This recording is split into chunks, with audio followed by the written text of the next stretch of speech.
Gros plan ce matin sur la situation en Turquie. On l'a presque oublié, mais c'est vrai, le week-end dernier, il y avait une tentative de putsch. Depuis, les choses ont été reprises en main de manière très énergique par le président Recep Tayyip Erdogan.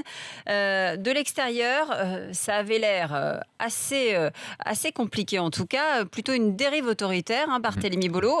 Instauration, du coup, de l'état d'urgence décrété par le pouvoir et purge qui continue. Alors cette fois, ce sont les médias et l'enseignement qui sont visés.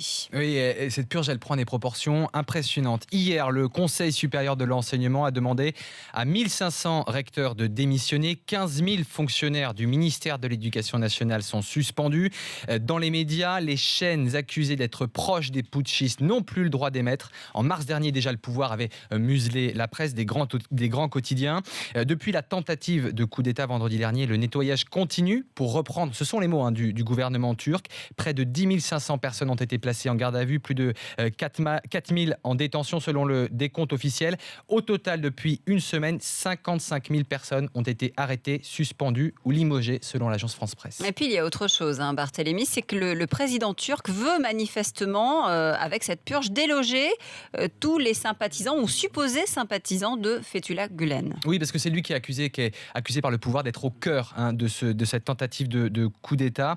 En plus de la surenchère sécuritaire, il y a la surenchère verbale contre les goulénistes, les partisans de ce prédicateur qui est exilé aux États-Unis. Et d'ailleurs, pour l'instant, Washington refuse de l'extrader. Il n'y a pas de différence entre eux et l'État islamique. C'est ce que dit le vice-premier ministre turc avant d'ajouter: nous allons les déraciner d'une telle manière telle que plus aucun traître, plus aucune organisation terroriste ou séparatiste n'aura l'audace de trahir la Turquie. Pour y parvenir, Erdogan a décrété l'état d'urgence hier. Cela va durer 3 mois. Il concentre ainsi énormément de pouvoir. Il peut légiférer sans passer par le Parlement, décréter des couvre-feux, contrôler la publication dans les médias. Nous suivons de très près et avec inquiétude la situation. Voilà ce que dit la chef de la diplomatie de l'Union européenne, Federica Mogherini. Une inquiétude que partagent Moscou, les États-Unis et l'Iran.